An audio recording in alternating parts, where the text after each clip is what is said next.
Welcome to Storyteller, where I try to find the wildest story I can each week, and Teresa hears it all for the first time. I'm Courtney. And I'm Teresa. Do I have a story for you? Yes.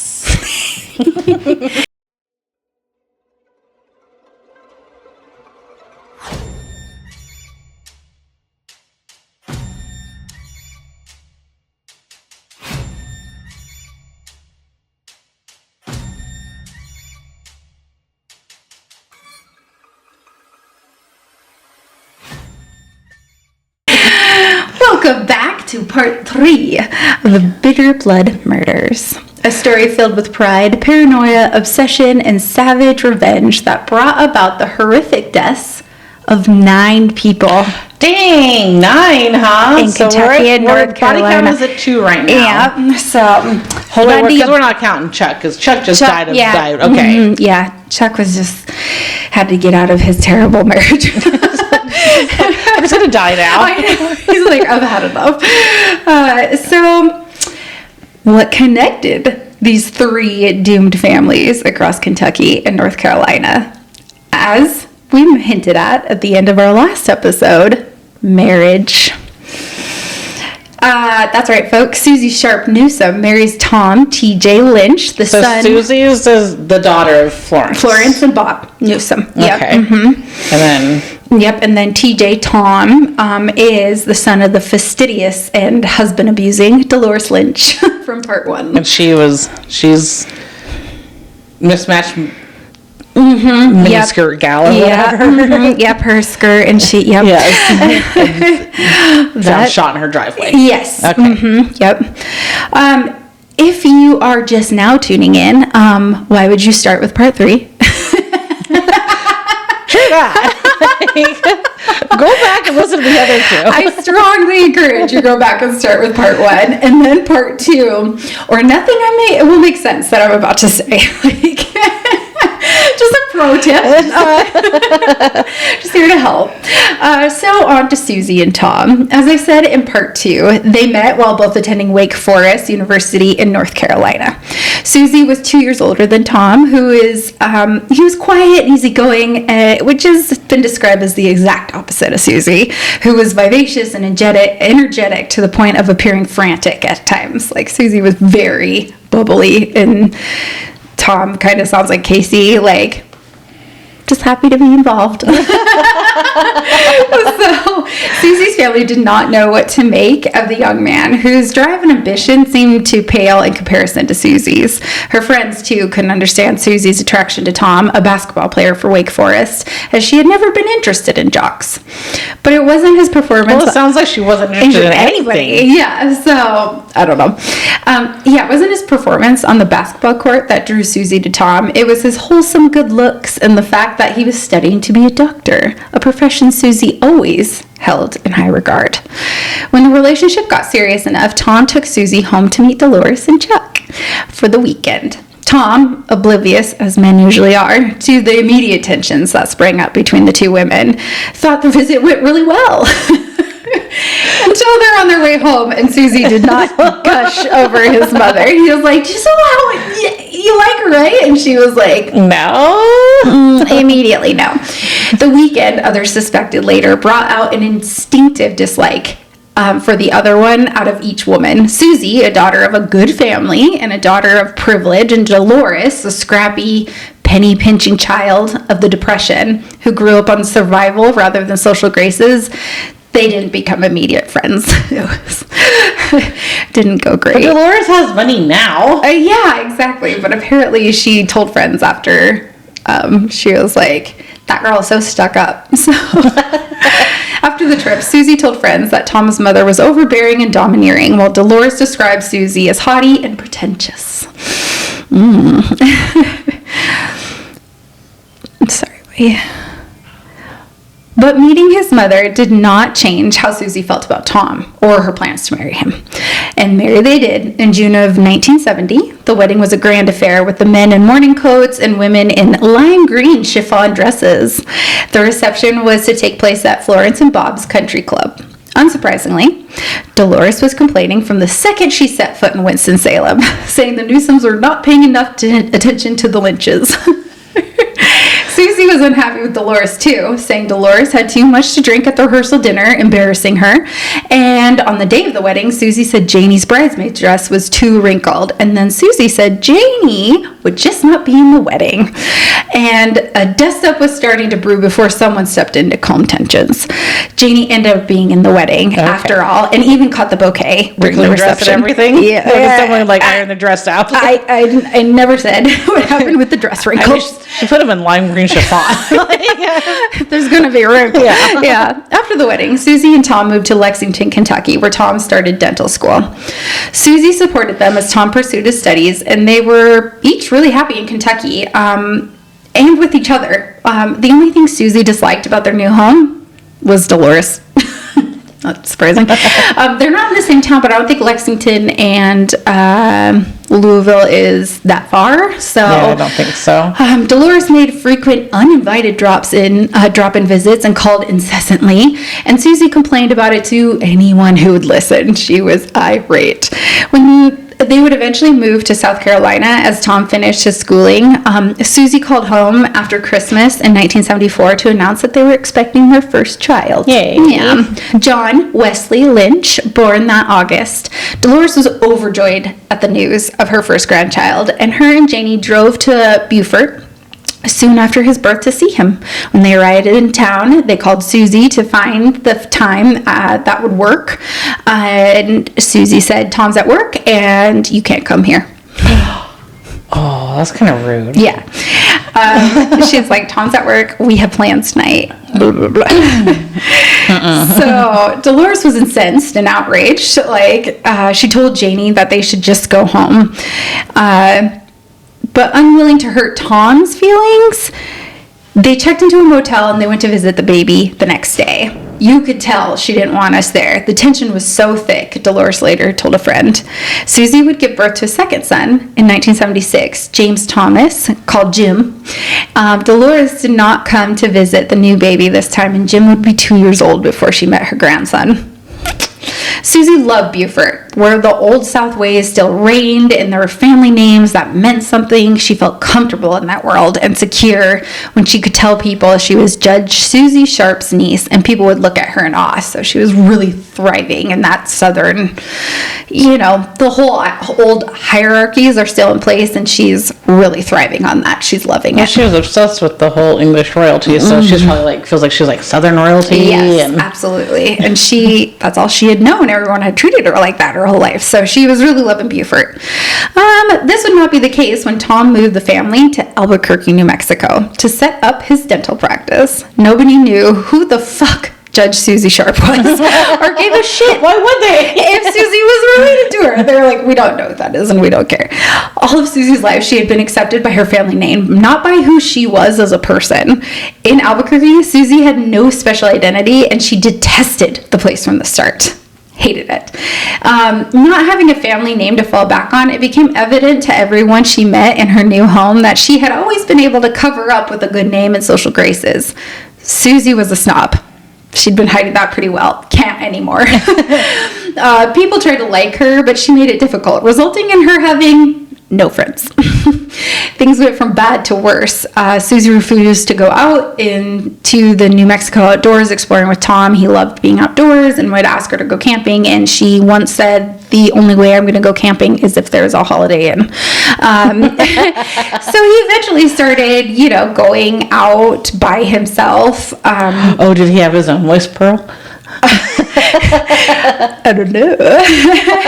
And it put a wedge between them because she's stuck at home getting angier. She's not stuck at home. She's not choosing to be there. Yes. Yeah, absolutely. Resulting in Susie, and then also they're having money troubles. Like, he's just starting a practice. And so it resulted in Susie having to go back to work to kind of support them. Is there a reason why he chose to go to New Mexico He for his just practice? really loved it. He loved it out there. Everything was piling up, and Susie was a bundle of stress, and it was beginning to manifest in shocking ways in her and in the children. First, John, the older boy, started throwing tantrums that made the one Susie threw as a child look mellow. He was outraged that she went back to work and showed it by ripping up his books, breaking his toys, and even smearing his poo-poo on the walls. Ew. Susie Susie was taking her rage at moving to New Mexico, the growing remoteness in her marriage, and the stress of being a working mother out in other ways. First was the beating of the family dog. Then it was beating her own children. Yeah, John was more often... I only had to do that because I did it with the family dog. So it was like if I didn't do it with the kids, it'd be like... Did that one sound fake? Like, what the fuck, Teresa? You're outraged with the beating of the family dog when they're children like... Wow. all stoic. Like, sometimes they deserve it. She's kidding. No, my kid was wearing poo on the walls. I don't know. I would be testy really, at very least. Yeah. So John was more often the object of Susie's battering. He came with marks on his face once to the babysitter, and when the babysitter asked him, he said he had just run into the wall. But Susie, who was also there, loudly and without a smidgen of remorse, said, "No, he didn't. I slapped him. I slapped him so hard he flew across the room." Oh my god, Susie, girl.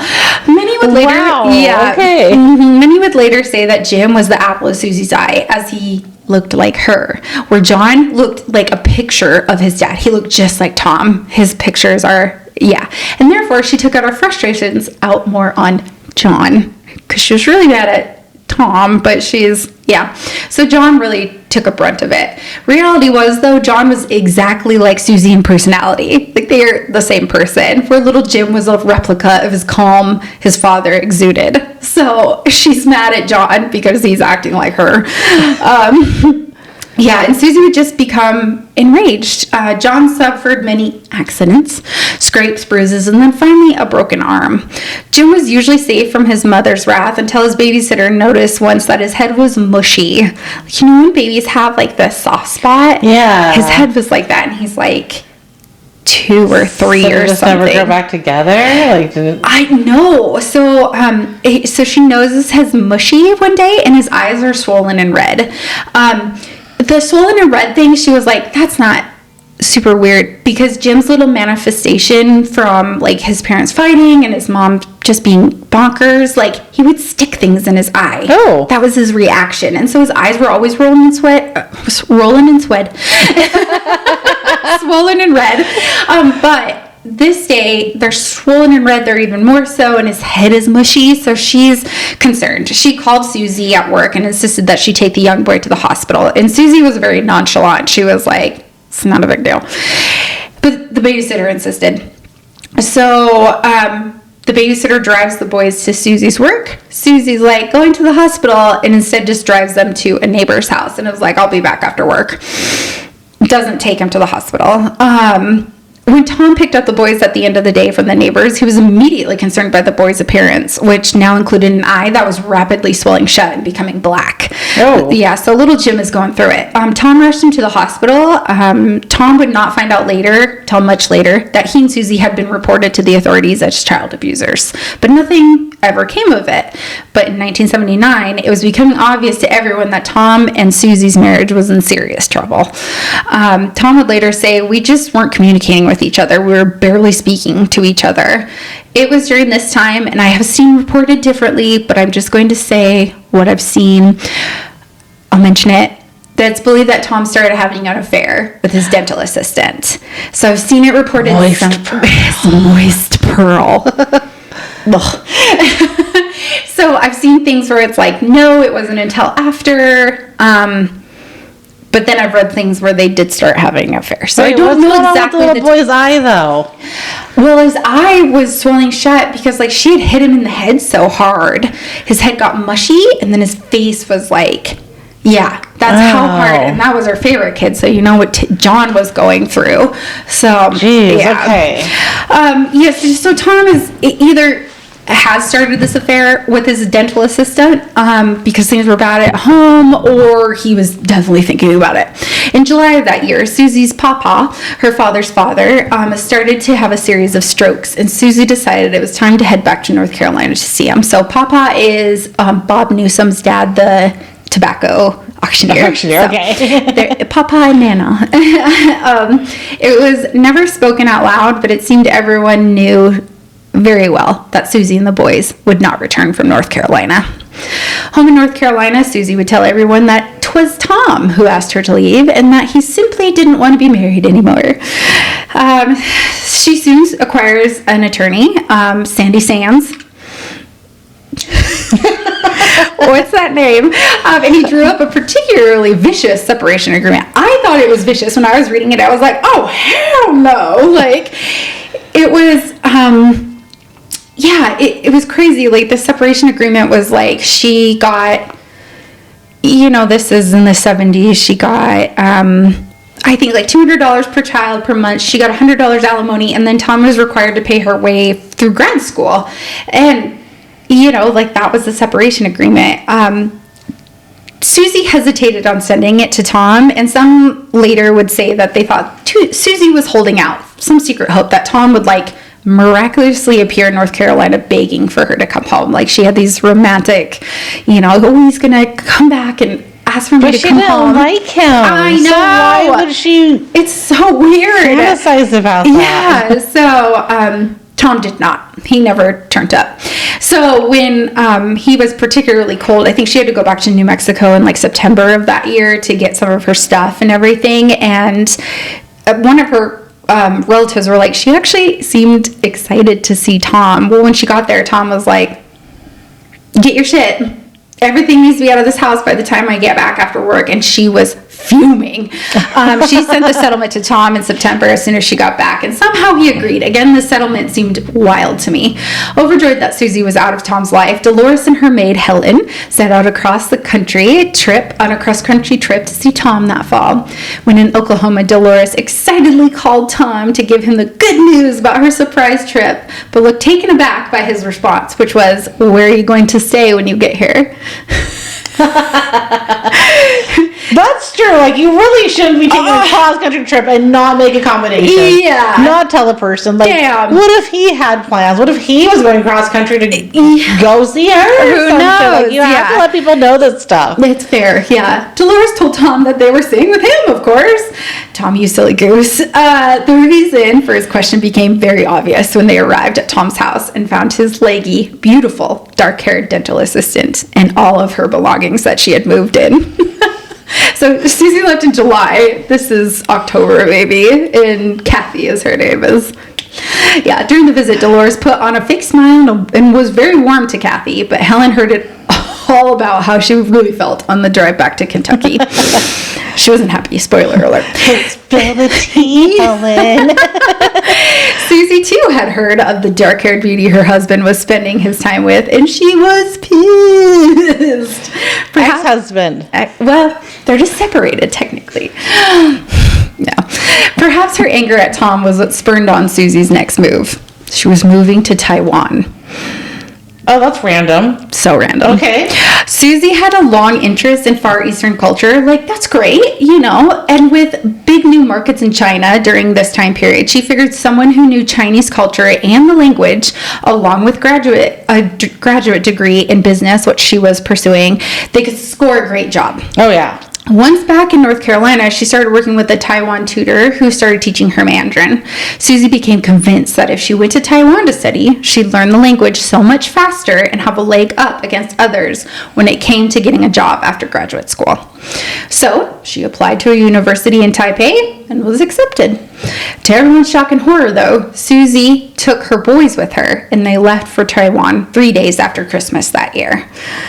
Which her parents begged her. Tom begged her. That he was like, you don't have to send the boys to New Mexico. You just leave them with your parents. Please don't. They've only been in North Carolina and New Mexico their whole lives. Don't take them to Taiwan and stuff. But she's like, nope, they're coming with me. I say good for her. Yeah, it's very daring. It sounds like something I would do. And also, the more culture that they're exposed to, the better off they are for them. Mm-hmm. And honestly, Tom should have just kept his mouth shut. He should have been like, you should take the boys to Taiwan, because then she would have been like, I'm leaving them here. Yeah. So, Tom, you silly goose. I'll say it again. The whole thing, though, was a disaster. Oh, First of all, Susie had just thrown her and her children into a radically different life than they were used to in so many ways. But to Susie's horror, and she's had a very sheltered life, where she was living was far from the life of luxury she had grown accustomed to. It was dirty. It was just a different lifestyle, completely different. It's polluted. Her and the boys had to ride a bus everywhere. Like, it was just so far from anything she had ever experienced in the other direction that she was struggling. She fell behind in her studies almost immediately and could not keep up, especially after the sicknesses hit. Her and her boys started to become plagued with bronchitis and pneumonia repeatedly. When it finally cleared up for one, another one would have it, and this happened like over and over again. Susie finally gave up on her Taiwan dream, and she and the boys landed back in North Carolina in June, thankful to see blue sky again. I guess one of the boys were like, oh, you can see the sky. So, Susie had just had one hell of a year. The breakdown of her marriage, her move back home, and then studying in a foreign country. Like, she had a big year. So it was no surprise that after returning to the States, Susie looked and felt like shit. Her family was like, oh, you do not look good. She went to see what they all would do. She went to see her weird uncle, Dr. Klenner, who told her she had multiple sclerosis. So give her some vitamins. But fear not, weird niece. I will plug you full of vitamin C and you will be fine. So Susie began regularly making the trip to Reidsville to receive vitamin C and vitamin B treatments from Dr. Klenner, and inadvertently spending a ton of time with her cousin, Fritz, who often haunted the dark corridors of his father's office, pretending to be a doctor. So, they really had bag full of syringes. Yeah, it's like, what can I get ya? Susie's return to North Carolina saw her very busy. She's enrolled in grad school, living with her parents, and even dating. She wasn't studying or attending night classes, one which went so late that she stayed one night each week with her Nana. Papa had died only 6 months before, and Susie really loved her Nana and worried about Nana being alone, like in their big house in Winston-Salem. Susie was, when she wasn't doing all that, Susie was like fighting with Tom. She full force with Tom. Tom wanted to see his children. It had been a year since he had seen them, and right when he would think that the lawyers had figured out a settlement for custody, Susie would pull the plug on the whole thing. So they're still not even officially divorced. Oh, this is going on for a year? Okay. Yeah. So they haven't even settled custody, let alone their divorce yet. Wow. Yeah. So another summer passed, and Tom did not see his sons. Finally, in Christmas of 1981, Tom got to see his sons after 2 years, although it took months of bickering and remained unresolved up until mere hours before Tom was to board his plane to Greensboro. So this Christmas thing, Tom had to put up a $10,000 bond to say that he wouldn't steal his own kids. Then he had to fly to Greensboro, spend 2 days with his kids getting reacquainted because she kept them from him for 2 years. Then he flew with them to New Mexico. And then Susie insisted that they couldn't be on a flight alone. One of the parents had to be with them. So he had to pay for Susie to fly halfway to meet the boys, like in Atlanta or something like that, when they flew home. So he'd put them on the plane. They could be alone on the plane until Atlanta, but then somebody had to be on the plane there with it. And Susie was like insistent. So yeah, it cost him a shitload of money to see them for like 4 days or something. So she was not making things easy for him. 1982 was filled with more bickering about custody until finally, November of that year, a judge ruled on the custody arrangement with Tom fully feeling like he had been hometowned in the settlement and that Susie's connections had gotten her everything she wanted. Susie may have won this round, but she seemed unhappier than ever and was stretching herself thin. She was completely preoccupied with her sons and their safety. She wouldn't even let the school bus drive away. Was she still beating the fuck out of them? Or did that finally stop? I think it got a lot less with Taiwan. She said that she kind of kept notes like on her whole adventure of Taiwan, and she said that her and her sons, this is coming from her though, they were so much closer after everything they had been through in Taiwan, which I'm sure there is some of that. There was only a couple like reports from her family members where she would scream at him like in front of other people, but nobody really reports like the hitting after they get back from Taiwan. So I don't know. None of it's good though. But she was completely preoccupied with her sons and the safety, and she wouldn't even let the school bus drive away each morning until she had walked into the bus with her boys and watched them take their seats. Like, you have to sit down and then I will leave. And all the other mothers in the street were like, freak. Susie and Florence's bickering was reaching new levels. Florence was concerned about how absolutely absorbed Susie was in her hate for Tom and how Susie studied until 2 or 3 in the morning each night. Florence was also very concerned about something else, a late night caller Susie was having more and more often. Her cousin Fritz. That's what I was gonna say. Ew, Damien. This story's got everything. Florence was beside herself with how inappropriate it was for Fritz to be visiting Susie at those hours. I mean, it was like 2 or 3, you know? And how much time overall the two were spending together. It was improper, and for a woman so propriety conscious as Florence, the implications of Susie and Fritz spending so much time together was paralyzing. Like, this family's a good family. We adhere to social, societal norms. Like, we cannot have people knowing about this. So Florence was just... not only those concerns, Florence, who always thought Fritz a strange child, an even weirder adult, knew he was prone to conspiracy theories and far-fetched notions. It's not even the half of it, Florence. So she's all around concerned. Like, Susie's already seems to be slipping in her mind, and now she's hanging out with Fritz too much, and he's fucking crazy, so Florence is freaking out, yeah. Susie... They weren't, like, having a sexual affair, were they? I don't know. We'll see. When Susie started... do that. Susie started telling increasingly hard-to-believe stories about Tom, how he was deep into gambling, drinking, and dealings with seedy characters, or that he had ties to the mafia. Family members felt they knew exactly who was filling Susie's head with such ideas. Fritz. One day... 3. Yeah. 3 would never. One day in January 1983, Susie made a comment that one of her cousins had gotten a chow puppy. Her father, in an offhand remark, said someone had have to be stupid to get a chow, as chows are known for sometimes exhibiting aggressive tendencies. I agree. Yeah. It's a risky thing. And Susie flipped out. She blew her lid. She's screaming, "I don't have to take this shit anymore," and stormed out of the house with her boys in tow. She turned back up at her parents' house 2 nights later, and a terrible fight ensued with Florence. A neighbor had finally told Florence that Fritz's Blazer could be seen parked outside Bob and Florence's house each weekend while they were staying in Winston-Salem, staying with Bob's mother, Nana, each weekend. So, he's staying the night. Florence, recently confronted with the evidence that her daughter's relationship with her cousin was not innocent and they were surely sleeping together. She really loves the royal family and they're all about that. So could not hold her tongue any longer, and she confronted Susie. The fight ended when Susie and her boys, packing their things and leaving her parents' home permanently. Now, separate from everyone who may have been able to tether her to some reality, Susie started to really believe in anything or everything Fritz's weird ass was telling her. Like, she's got no connection to the real world anymore. The only trouble was Fritz, if ever, said anything truthful.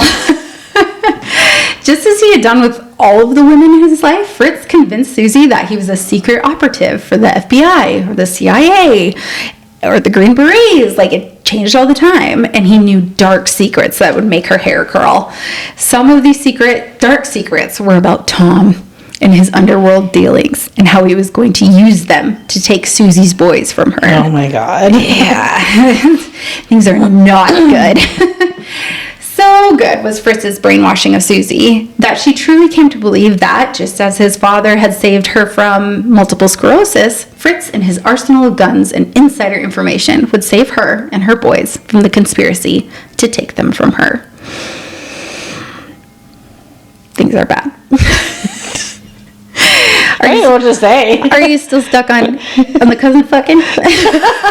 Why did you have to put it like that? On the cousin doinking? Are you still back there? No, past it. Just act like you even say it. You just don't understand how all these women are being brainwashed by this Fritz guy and believing his stories. Like, that's what's getting me. It's like, weird. What in the world? So 1983 and 1984 for Susie and Fritz. Especially his own cousin. Like, she could just ask her aunt. Yeah. But Fritz is like, she's in on it. She's high up. She's in on it. It's crazy the brainwashing this guy can do. Like, he's not a dumb fucker, but he uses it all for the worst stuff. You know, like, you could have used that to become a doctor. You asshat. Like, not a pretend doctor, a real doctor. Yeah, but instead he's like, I'm gonna play war games. Like, what? Psychological warfare. Yeah. Susie had always lived with her parents because she didn't have enough money to move out on her own. But now that her divorce was finalized from Tom. I was going to say, all that money she getting from Tom? She didn't have enough money? And she had a bit of money to get a place of her own. And she rented an apartment off of Friendly Avenue in Greensboro. Love it. In an act that can only be seen as pettiness, Susie quickly bought a chow puppy. Her and her boys called Chowie. Spring of 1983 saw Dolores still enraged about the crap deal she felt that Tom had gotten in the custody and divorce settlements. Her friends said that she ranted about it often, and she frequently called Tom's lawyer or wrote the judge in North Carolina expressing her unhappiness. She would tell it to anybody who would listen, or if they wouldn't. In June of this year, Tom and Kathy finally married, and the boys arrived 3 weeks later for their summer visit. The boys arrived looking sickly and disheveled, dark circles around their eyes. They were very thin. Their clothes were old and ratty, and their hair was long and like slovenly. I guess their toenails were so long, like their feet wouldn't fit in their shoes because, not great. So, have you ever done that where your toenails gotten so long that all of a sudden it like pokes through your sock? You're like, son of a bitch. Oh my God, I better take care of that. I really like these socks too. They also arrived with bags filled to the brim with vitamins, saying their mother insisted they take them all the time. So she wasn't feeding them, she was just feeding them vitamins. Yes. Yeah, exactly. Take your vitamins. Yeah. Tom threw away the vitamins. The boys also seemed... Good job, doll. Yeah. The boys were like obsessed with guns all of a sudden. And Tom was like, well, that was abrupt, and Tom was like not unhappy because he liked guns, like he liked going shooting and stuff, like he wasn't totally freaked out, but I think that paired with them mentioning their Uncle Fritz, he was like, what? Does Tom know what a weirdo Uncle Fritz is? Yes, it sounds like he had met him like when they were married, but maybe once or twice. Okay. And so he's like, why is Fritz hanging? That guy's weird. So Tom was like, okay, well, I don't know, and he's going through other things and so he wasn't super worried about Uncle Fritz at this time, which is just all of it left Tom very confused, but he chose to focus on the time he had with his sons, and they had a wonderful summer visit. Back in North Carolina, Fritz was busy with his usual bullshit of presenting himself as a doctor and undercover military operative for the FBI or CIA or Green Berets, depending on who he was talking to or the time of day. And blinking his cousin. Yep. Whoop, there it is. While also getting closer and closer to his cousin Susie. He was also keeping up another love affair with a woman named Amanda Jones. Amanda kept a diary of her visits and feelings for Fritz, and it allows a perfect snapshot of just how much bullshit Fritz was spewing and how he could get women to believe it. Like, it's wild. Is he good looking? He's not bad. Yeah. Okay. He's not, he's not. I think if you don't think about like the Nazis sympathizing and stuff.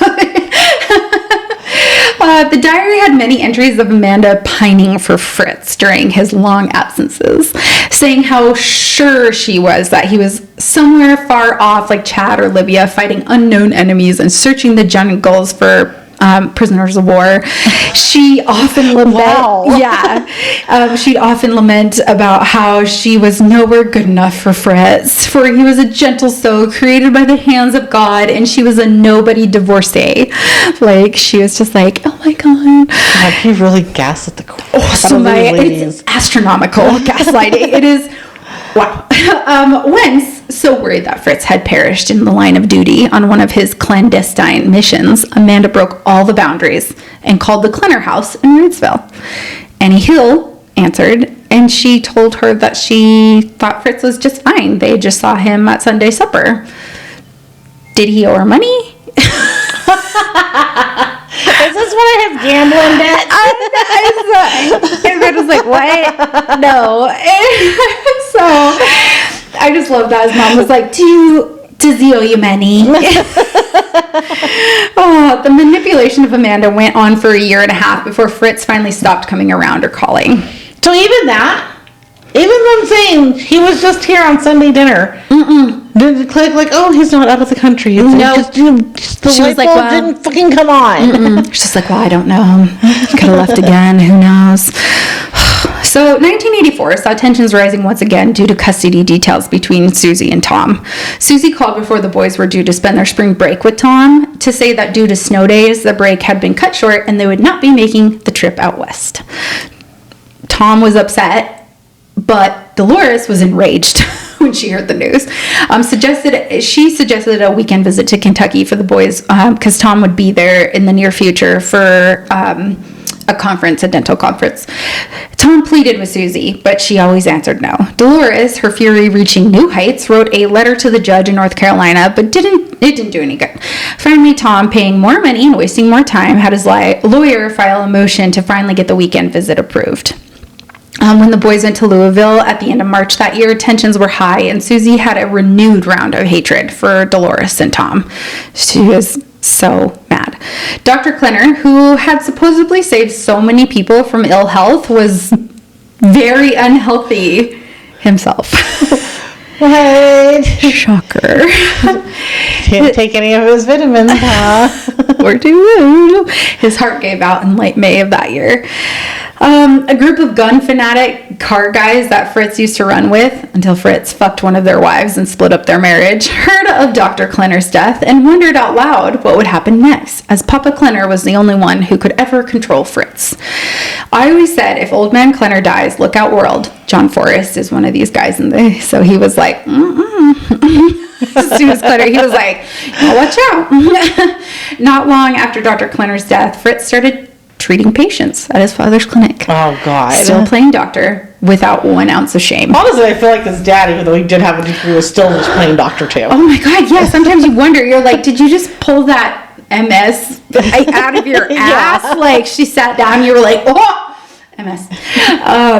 But then his Aunt Susie, Judge Susie Sharp, got wind of this, and she was really unsure of Fritz's validity as a doctor. She was like, I've never seen I never heard of his graduate. Anyway, so she starts calling around.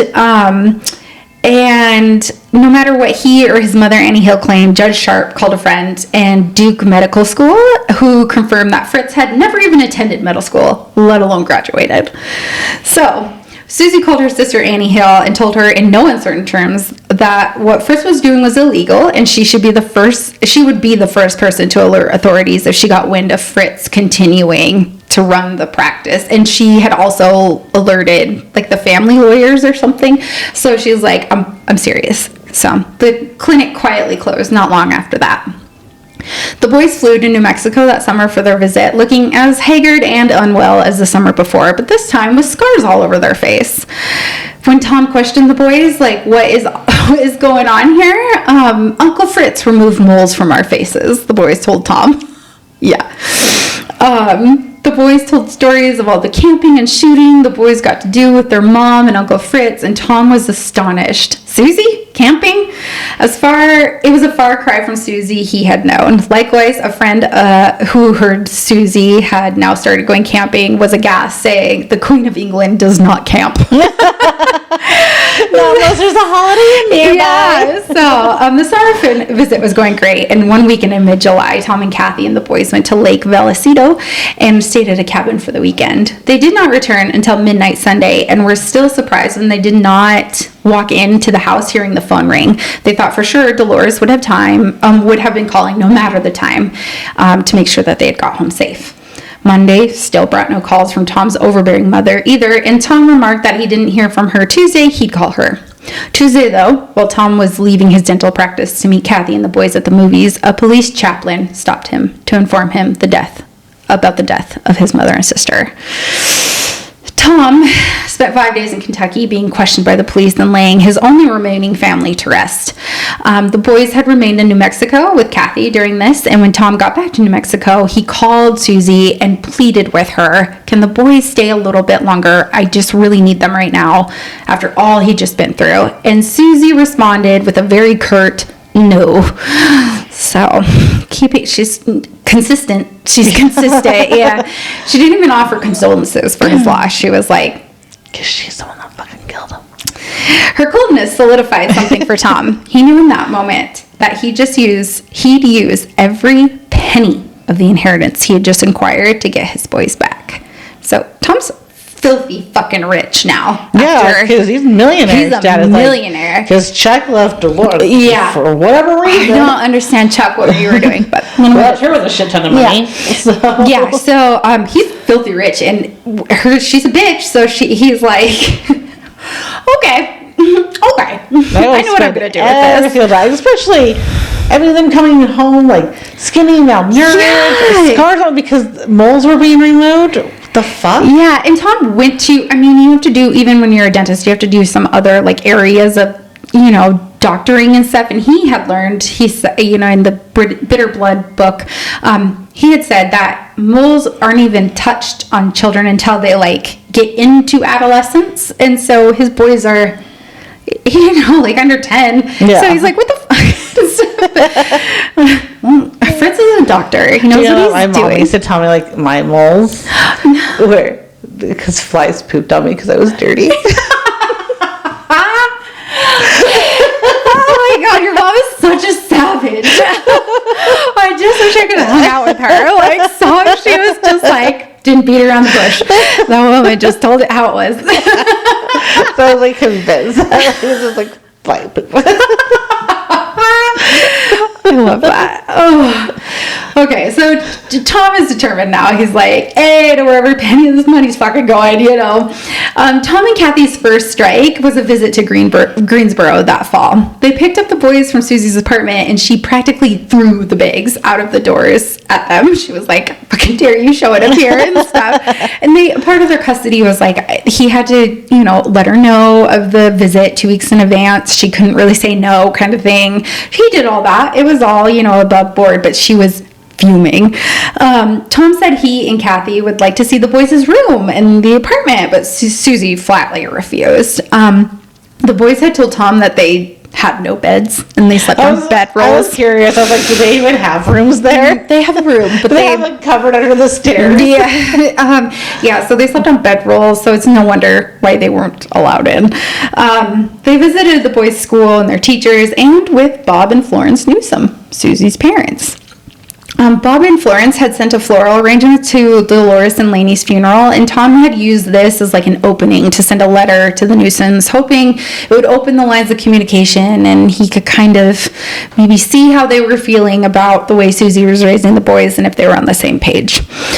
It did. Bob and Florence agreed with Tom's concerns about the boys not being let outside to play or having friends, and that they slept on the floor, and that Susie was shoving them full of vitamins. And one big thing they were all concerned about was the scandalous and taboo relationship with Fritz and the spike in delusions that Susie was having ever since hooking up with him. So everyone was like, well, we're worried about their health, but also she's fucking her cousin. Oh, her crazy cousin. Not even like one of the good ones. So Tom and Kathy left their fall visit feeling like really hopeful. This feeling was bolstered when they received letters from Susie's family that holiday season that said Susie had shown up for Thanksgiving and Christmas with the boys and there was no drama to report. So it seemed like it kind of kicked her into the gear. She had even allowed her Aunt Susu to buy the boys bunk beds. Susu. And with that, Tom celebrated the end of the worst year of his life. Next year, better. It's not like it could be worse, right? Oh, God, that's a steamy pile of foreshadowing. And that's where we're going to start for part 3.